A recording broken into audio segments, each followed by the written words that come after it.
Dear students, आज हम लोग यहाँ पे एसएससी जेई का एक ओवरव्यू डिस्कस करेंगे। जैसे इसमें क्या एलिजिबिलिटी क्राइटेरिया होगा, कौन सा बॉडी एग्ज़ाम कंडक्ट करता है, कितने स्टेजेस ऑफ एग्ज़ाम होते हैं, किस टाइप का क्वेश्चन पेपर आता है, लगभग वैकेंसीज़ क्या होती हैं, अदर एज रिलेटेड क्राइटेरिया क्या है, पे बैंड क्या होता है, ये सब चीज़ें यहाँ पे डिस्कस किया जाएगा। और ये हमारा वीडियो जो है पहले दो वीडियो के कंटिन्यूएशन में रहेगा। ठीक है, सो now let us discuss one by one. थोड़ा ध्यान से समझो इसको। एग्ज़ाम देने से पहले कुछ की फीचर्स हमको पता होना चाहिए। जैसे हम कह सकते हैं कि these are will be discussing the FAQs, frequently asked question related to SSC JEE। Okay, so now let us start one by one. पहले देखते हैं हम लोग SSC JEE एग्ज़ाम ओवरव्यू। तो एग्ज़ाम कंडक्टिंग बोर्ड कौन सा है? Staff selection commission, SSC, government of India का बॉडी है ये एग्ज़ाम कंडक्ट कराते हैं। Eligible student, engineering background, can be diploma और डिग्री। कौन कौन से ब्रांचेस हैं? सिविल, इलेक्ट्रिकल और mechanical. Nature of exam, 2 stage का एग्ज़ाम होता है। एक को हम कह सकते हैं प्री, दूसरे को कह सकते हैं mains exam. Exam is conducted for JEE और ये पोस्ट जो है ग्रुप B पोस्ट है, नॉन गेजेटेड पोस्ट है। और इसमें जो पे मैट्रिक्स रहेगा that is nearly 35,400 to 1,12,400। Okay, next one, क्या क्या डिपार्टमेंट इसके थ्रू रिक्रूट करते हैं? जैसे हम देखेंगे BRO हो गया, CPWD हो गया, central water and power research centre हो गया, नेवल हो गया। तो ये सारे डिपार्टमेंट्स हैं जो JEE के थ्रू, SSC JEE के थ्रू अपना वैकेंसीज़ को फिल करते हैं। बेसिकली ये डिपार्टमेंट अपना रिक्वायरमेंट देती हैं इस बॉडी को और ये बॉडी एग्ज़ाम कंडक्ट करवाता है। अगर यहाँ से हम देखेंगे कि सिविल में क्या क्या चीज़ें हैं, so you can see border road organisation, central water and power research station, central water commission, central public work department, Farakka barrage project, MES, NTRO। ये हमारे पास 7 डिपार्टमेंट हैं जिसमें सिविल की वैकेंसीज फिल होती है, जहाँ पे सिविल डिप्लोमा या डिग्री वाले जाते हैं। Okay, eligibility criteria for SSC JEE, क्या क्या एलिजिबिलिटी क्राइटेरिया इसमें है, मस्ट होना चाहिए आपको ये एग्ज़ाम देने के लिए। पहले देखते हैं लिंग्विस्टिक क्राइटेरिया, मतलब ऐसा कुछ है क्या कि एक लैंग्वेज हमको 100% पता होना चाहिए, उसके बाद ही इसमें हम जाएंगे। ऐसा यहाँ कुछ भी नहीं है, क्योंकि एक सेंट्रल ऑर्गेनाइजेशन है और यहाँ से हम सेंटर में रिक्रूट होते हैं, तो कोई पर्टिकुलर लैंग्वेज का यहाँ क्राइटेरिया नहीं है। बट येस, जब आप जाते हो, ज्वाइन करते हो, तो आपका पहला 2 साल प्रोबेशन होता है, उसके बाद आपको कन्फर्मेशन मिलता है। तो हो सकता है कन्फर्मेशन टाइम पे कि आप जिस जोन पे आपका पोस्टिंग हुआ है उस जोन का लैंग्वेज के ऊपर कोई टेस्ट करवाया जाए या आपको बताया जाए कि एक मिनिमम लेवल ऑफ प्रोफिशिएंसी उसमें होना चाहिए, उतना आपको आना चाहिए। सो that is the linguistic criteria. Exam देने के लिए एज सच कोई लैंग्वेज मैंडेटरी नहीं है। एजुकेशनल क्राइटेरिया क्या है? You can be either diploma और डिग्री होल्डर, डिप्लोमा हो सकता है या BTech हो सकता है। बट येस, यहाँ आपके पास सर्टिफिकेट, यानी कि जो डिप्लोमा या डिग्री सर्टिफिकेट जो है वो एक पर्टिकुलर डेट से पहले का होना चाहिए 100%। तो यहाँ देखेंगे तो हम कह सकते हैं कि नोटिफिकेशन में जो डेट लिखा होता है वो मोर और less first day of the year होता है। ये लास्ट ईयर का नोटिफिकेशन है, अभी वाला नोटिफिकेशन हमारे पास आया नहीं है। तो अभी जो भी नोटिफिकेशन आएगा उसमें देखना पड़ेगा कौन सा डेट वो लोग पुट कर रहे हैं। तो हम वहाँ से ये डेसिफर कर सकते हैं, ये समझ सकते हैं कि फाइनल ईयर स्टूडेंट जो फाइनल ईयर में हैं वो यहाँ एलिजिबल नहीं हो पाते। तो आपको ये इंश्योर करना है कि इस डेट से पहले आपके पास रिक्वायर्ड एजुकेशनल क्राइटेरिया, चाहे वो डिग्री के फॉर्म में हो या एक्सपीरियंस के फॉर्म में हो, इस डेट से पहले होना चाहिए। मान लो आपने एग्ज़ाम दिया है, अभी तक रिजल्ट नहीं आया है, या आपके पास प्रोविजनल डिग्री भी नहीं आया है, तो उस केस में फिर हम अलाउबल नहीं हो पाएंगे। एज लिमिटेशन में सारे डिपार्टमेंट में 30 इयर्स का एज है, except 2 department that is CPWD एंड CWC। अगर आप CPWD एंड CWC में जा रहे हो तो वहाँ 32 ईयर तक वहाँ पे मैक्सिमम एज अलाउड है। इसके सिवा जो रिजर्व कैटेगरीज होते हैं, डिफरेंट कैटेगरीज होती हैं, उसमें कुछ एज रिलैक्सेशन है that will discuss in the next slide. The next one is physical and medical criteria. Normal physical and medical criteria तो सारे डिपार्टमेंट में होगा, बट काफ़ी stringent physical and medical criteria होता है जो BRO की रिक्वायरमेंट होता है। जैसे मान लो उसमें से कुछ फिजिकल क्राइटेरिया ऐसे होंगे जिसको हम फुलफिल अगर नहीं कर रहे हैं तो BRO डिपार्टमेंट हमको नहीं भरना चाहिए। सपोज़ हाइट का कोई क्राइटेरिया है, तो मान लो वहाँ कहा गया कि आपकी हाइट जो है X फीट होना चाहिए, तो उस हाइट को तो आप अब नहीं बढ़ा सकते, तो आपको बीआरओ में फिर फिल करने की ज़रूरत ही नहीं है डॉक्यूमेंट वेरिफिकेशन के टाइम। और एक चीज़ है, बीआरओ में खाली मेल कैंडिडेट अलाउड हैं, बीआरओ में फीमेल कैंडिडेट अलाउड नहीं है। देखो क्लियर कट लिखा हुआ है यहाँ पे, only male candidates are eligible for BRO. तो बीआरओ अगर आप भर रहे हो डॉक्यूमेंट वेरिफिकेशन पे टाइम, तो थोड़ा इस क्राइटेरिया को ध्यान से समझना है, नहीं तो अननेसेसरीली वो ऑप्शन हमको फिल नहीं करना है। Got it? Some special eligibility criteria with BRO and MES. क्या क्या अलग एडिशनल एलिजिबिलिटी क्राइटेरिया होता है बीआरओ एंड एमईएस में? अगर हम क्वालिफिकेशन की बात करेंगे तो अगर आपके पास डिग्री है सिविल इंजीनियरिंग में तब तो ठीक है, degree is more than sufficient. But अगर आपके पास डिप्लोमा है, तो डिप्लोमा के बाद कम से कम आपके पास 2 साल का वर्क एक्सपीरियंस होना चाहिए, both in BRO and MES, तब जाके आप उसके लिए एलिजिबल होगे। अगर आपके पास 2 साल का वर्क एक्सपीरियंस नहीं है डिप्लोमा के बाद, फिर आपको ये डिपार्टमेंट में जाना अलाउ नहीं किया जाएगा। Is it clear? Next one is age relaxation for candidates. देखिए मैंने कहा कि 30 साल मैक्सिमम एज है काफ़ी सारे डिपार्टमेंट के लिए एक्सेप्ट 2 डिपार्टमेंट, बट इसके ऊपर ये सारे जो एज रिलैक्सेशन है, ये सारे एज रिलैक्सेशन हम ले सकते हैं। फॉर एग्जांपल अगर SC/ST कैटेगरी के हैं तो 5 इयर्स का, अगर OBC हैं तो 3 इयर्स का, अगर पर्सन विद डिसेबिलिटीज़ हैं तो 10 इयर्स का। तो इस तरह से हमारे पास एज रिलैक्सेशन है। जैसे मान लो 30 था, अगर आप SC/ST हो तो it can be 35। So notification में ये सब चीज़ों को भी हमको ध्यान रखना पड़ेगा कि हम लोग प्रॉपरली क्राइटेरिया सारा सेटिस्फाई कर रहे हैं कि नहीं कर रहे हैं। एग्ज़ाम पैटर्न, क्या सिलेबस और क्या एग्ज़ाम पैटर्न होता है? एग्ज़ाम जो है हमारे पास 2 स्टेज में होगा। एक होगा पेपर 1 जो कि ऑब्जेक्टिव टाइप पेपर होगा, और ये कंप्यूटर बेस्ड है, मतलब ऑनलाइन एग्जाम होगा तुम्हारे पास ये। So this is called as CBT, यानी कि computer based exam, objective type होगा। पेपर 2 जो है सब्जेक्टिव पेपर है, डेस्क्रिप्टिव रहेगा। वहाँ पे हमको question with answer, question with space, मतलब क्वेश्चन होगा और वहाँ लिखने के लिए स्पेस होगा, वो मिलेगा। तो 2 एग्ज़ाम हो गया। इस दोनों एग्ज़ाम में इंडिपेंडेंट लेवल पे कट ऑफ होंगे, दैट विल सी लेटर। उसके बाद इसको कंबाइंड करके एक कट ऑफ निकाला जाएगा। उसके बाद आपका डॉक्यूमेंट वेरिफिकेशन होगा। यहाँ पे कोई पर्सनल इंटरव्यू नहीं है, इस केस में कोई पर्सनल इंटरव्यू नहीं है। तो पहला एग्ज़ाम हो गया प्री, दूसरा हो गया आपके पास मेंस, और तीसरा स्टेज हम कह सकते हैं डॉक्यूमेंट वेरिफिकेशन। ठीक है? Detail description of paper 1। Paper 1 में थोड़ा सा इसको डिस्कस कर लेते हैं। Description of paper 1, general description and technical और पेपर एनालिसिस। जनरल में क्या है? कंप्यूटर बेस है, objective in nature, you have to mark 1 correct answer out of 4 option. 4 option होंगे तुम्हारे पास, वहाँ से एक ही करेक्ट होगा। Question will be set both in English and Hindi. English और हिंदी में देखने का ऑप्शन होगा आपके पास स्क्रीन में। Calculator is neither allowed nor provided in exam. ये ध्यान देना है कि जब हम तैयारी कर रहे हैं तो कैलकुलेटर का यूज़ ना करें प्री के लिए, क्योंकि एग्जाम में आपको कैलकुलेटर अलाउड नहीं होगा। Right? 200 marks for 200 question, 200 question होगा एक एक नंबर के, तो 200 मार्क्स हो गया आपके पास। 1 question is a 1 mark. Negative marking होगा इसमें 1/4, यानी कि 0.25 का नेगेटिव मार्किंग है।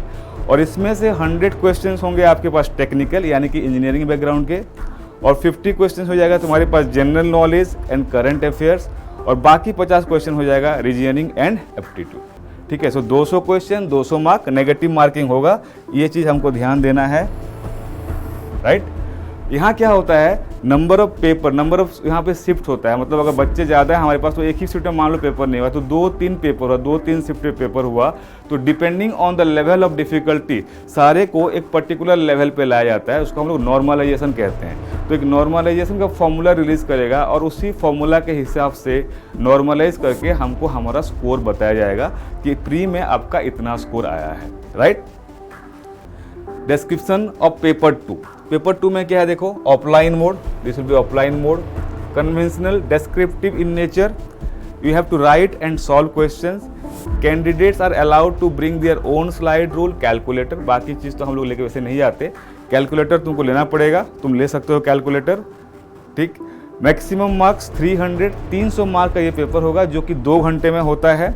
इसमें अगर हम नंबर ऑफ क्वेश्चन वगैरह की बात करेंगे तो 5 क्वेश्चंस होते हैं, तो अगर 300 नंबर है 5 क्वेश्चन, तो एक क्वेश्चन का हो गया तुम्हारे पास कितना 60 क्वेश्चन, 60 नंबर 60 मार्क्स का क्वेश्चन होगा। और एक क्वेश्चन में 2 से 4 सब ऑप्शंस होंगे, मतलब हो सकता है 2 हो तो 30-30 के होंगे, 4 होगा तो हो गया एक 20 का, और 15 के भी हो सकते हैं कुछ, ठीक है। तो 2 या 2 to 4, 2 हो सकता है, 3 हो सकता है या 4 हो सकता है। इसमें जो टोटल नंबर ऑफ क्वेश्चंस होते हैं वो 6 होते हैं। 6 में से तुमको 5 क्वेश्चंस अटेम्प्ट करना है। QCAB, क्वेश्चन कम आंसर बुकलेट, मतलब क्वेश्चन होगा और उसके पास स्पेस दिया रहेगा, उसी स्पेस में ही लिखना है। We have seen the paper, generally हमारे पास स्पेस एडिक्वेट होता है एक्सेप्ट वेरी फ्यू क्वेश्चन, तो वहाँ पे क्वेश्चन और स्पेस, और बाद में तुमको वहाँ पे एक रफ पेज भी मिलता है, तुम वहाँ पे रफ पेज कर सकते हो। No separate question and answer sheet is provided. जैसे हम लोग का सेमिस्टर में क्या होता है कॉलेज में कि तुमको क्वेश्चन शीट मिला और तुमको आंसर शीट मिला, तुम अगर लिखना चाहते हो और तो और एक आंसर शीट ले लो, उस टाइप का कॉन्सेप्ट यहाँ पे नहीं है। Paper 2 will have to be written either in Hindi और इन इंग्लिश। आप हिंदी में भी लिख सकते हो या इंग्लिश में भी लिख सकते हो, बट ऐसा नहीं करना है कि आधा हिंदी लिख दिया या आधा इंग्लिश लिख दिया। अगर ऐसा करेंगे तो हमको 0 नंबर मिलेगा। क्लियर है? तो पेपर 1 का हमने डिस्क्रिप्शन ले लिया, पेपर 2 का डिस्क्रिप्शन ले लिया। नेक्स्ट वन, सिलेक्शन क्राइटेरिया, कैसे इसको सिलेक्ट किया जाता है, आपको कैसे सिलेक्ट किया जाएगा। देखो हमने देखा modes of selection, marks in stage 1, marks in stage 2, 2 stage का number, call for document verification. But यहाँ ध्यान देना ये है कि हर स्टेज का इंडिपेंडेंट एक क्वालिफाइंग मार्क होता है। जैसे यहाँ क्वालिफाइंग मार्क लिखा गया है, minimum qualifying marks in paper 1 and paper 2, दोनों पेपर में इंडिपेंडेंटली तुम्हारे पास ये मिनिमम क्वालिफाइंग होगा, उसके बाद ही मेरिट लिस्ट बनेगा। Unreserved 30%, OBC and EWS economically weaker section 25%, others 20%। Based on the normalised marks scored in paper 1, paper 1 normalise हुआ होगा, so based on the normalised marks scored in paper 1, that is computer based examination, candidate will be shortlisted category wise. जो तुम्हारा normalised marks हुआ उसके बाद shortlist किया जाएगा candidates को, और इतना आना चाहिए, उसके बाद ही शॉर्टलिस्ट होगा, उसके बाद फिर से एक मेरिट लिस्ट बनेगी। Based on the performance in paper 1 plus paper 2, paper 1 और पेपर 2 दोनों को मिला के फिर बनाया जाएगा कि कितने कैंडिडेट्स को डॉक्यूमेंट वेरिफिकेशन के लिए हमको कॉल करना है। क्लियर है? यहाँ देखो कुछ चीज़ लिखा गया है कि हम क्या कैटेगरी में क्लेम कर रहे हैं, OBC में, EWS में, या कोई और कैटेगरी, जैसे तुम्हारे पास हो गया फिजिकल डिसेबिलिटीज़, ये सब कैटेगरी अगर हम क्लेम कर रहे हैं तो उसका सर्टिफिकेट का कुछ डेट होता है। जैसे यहाँ लिखा गया, crucial date for claim of SC, ST, OBC, EWS, ESM, PWD status और any other benefit that is like fee concession, age relaxation etcetera were not specified otherwise will be the closing date for receipt of online application। तो 2 crucial date हो गया, एक degree के लिए हो गया year का स्टार्टिंग, और जो आपका ये सब बाकी चीज़ें हैं इसके लिए हो गया ऑनलाइन एग्ज़ाम, जो आपका फॉर्म है वो फॉर्म कब ख़त्म हो रहा है डेट उसका भरने का। तो ये दोनों डेट अलग अलग हैं, इस पर थोड़ा सा हमको ध्यान देना पड़ेगा। Is it clear? ठीक है। जो डिपार्टमेंटल प्रेफरेंस है, जैसे हमने देखा वहाँ पे किसी CWC है, CPWD है, MES है, BRO है, NTRO है, वो प्रेफरेंस आपको एप्लीकेशन भरते टाइम, ऑनलाइन एप्लीकेशन भरते के टाइम नहीं देना है, वो प्रेफरेंस आपको देना होगा जब आप जाके वहाँ पे डॉक्यूमेंट वेरिफिकेशन करोगे। तो डॉक्यूमेंट वेरिफिकेशन पे टाइम पे आपको अलग अलग डिपार्टमेंट का प्रेफरेंस देना है। Next one, resolution of tie cases. Suppose document verification call करने के टाइम क्या हुआ, 2-3 कैंडिडेट का मान लो पेपर 1 प्लस पेपर 2 का सेम नंबर आ गया, टाई हो गया, तो अब टाई ब्रेकर कैसे यूज़ करेंगे, क्या टाई ब्रेकर यूज़ किया जाता है, let us see that. Total marks in paper 2, paper 2 में जिसका ज़्यादा नंबर है उसको मेरिट में ऊपर रख दिया जाएगा।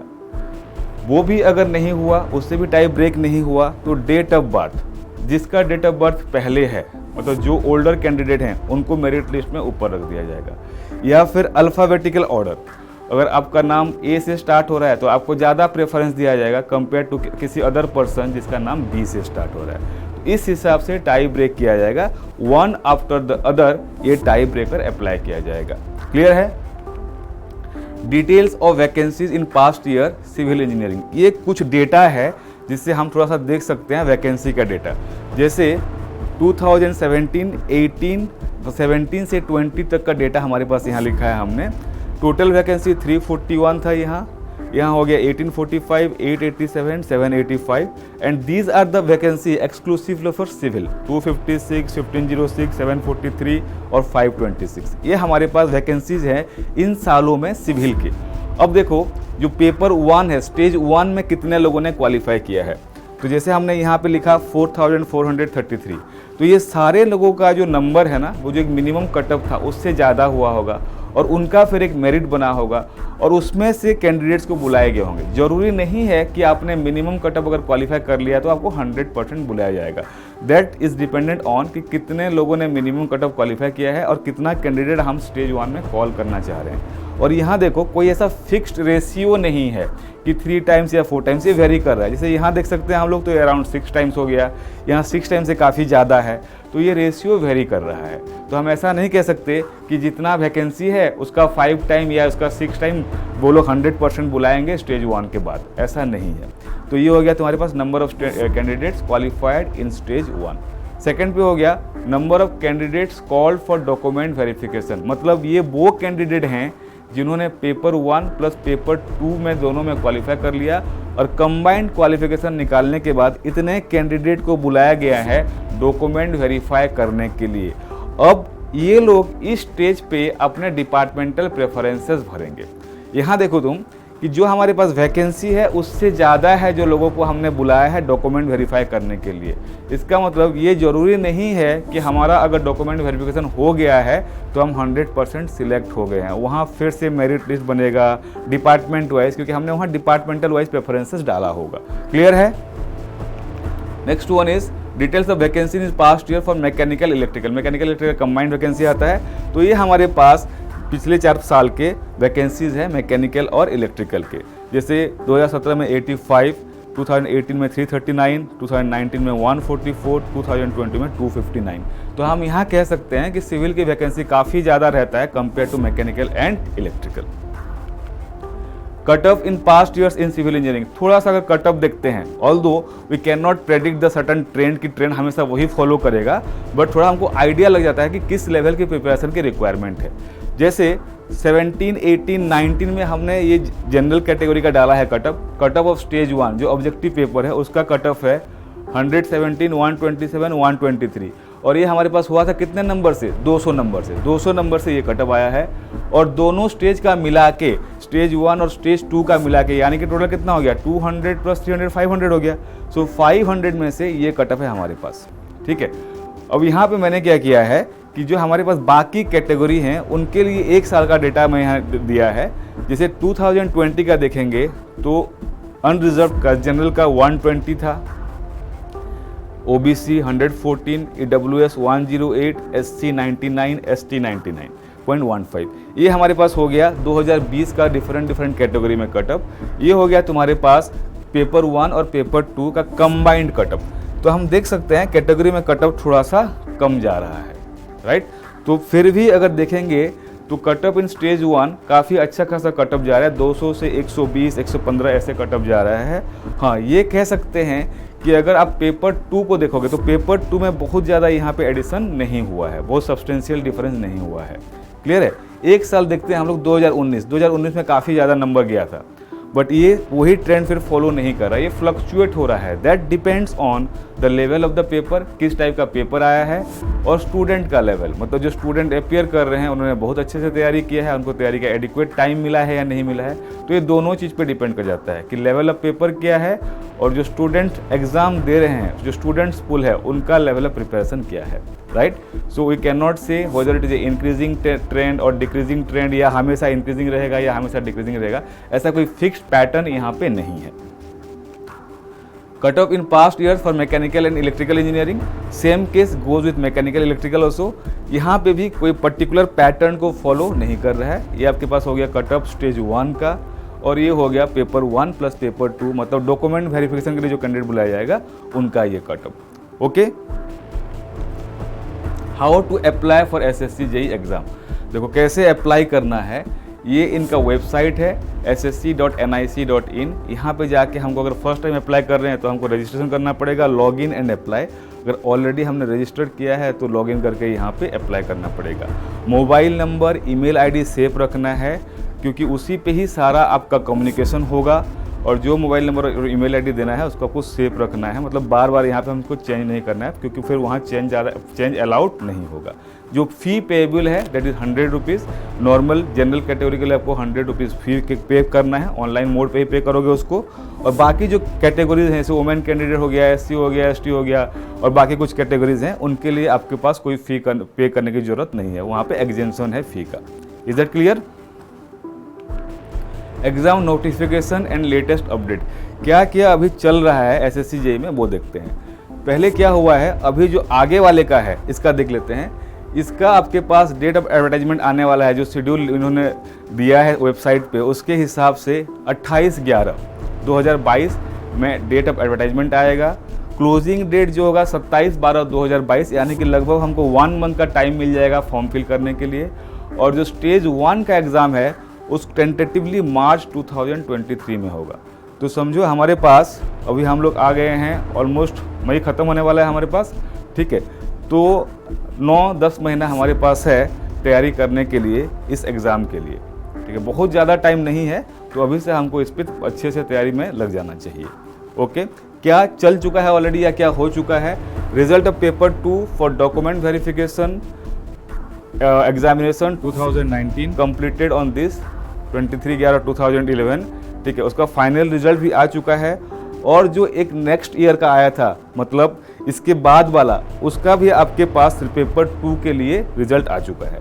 तो एक्टिविटीज़ आर गोइंग ऑन, यहाँ कोई ऐसा स्टॉप नहीं हो गया है एक्टिविटी, ये एक्टिविटी जा रहा है। अब ये आगे के लिए हमारे पास नया एक्टिविटी आ गया है, तो हम लोग को और ज़्यादा क्लैरिटी मिल जाएगा सारे डेट्स के लिए, सीट्स वगैरह के लिए, जब ये वाला नोटिफिकेशन आ जाएगा, which will be on 28/11/2022। Okay, and these are few details through which we can connect to master learner. ये हमारा वेबसाइट का लिंक है, बाकी ऑफिस वगैरह का एड्रेस दिया हुआ है। जैसे आपको कुछ भी लगता है कि कोई हेल्प चाहिए, कोई सपोर्ट चाहिए हमारे एंड से, then you can contact with us through all this media, right. So that is all from my side, and thank you very much for your patience hearing and your time. Take care, good bye and all the best.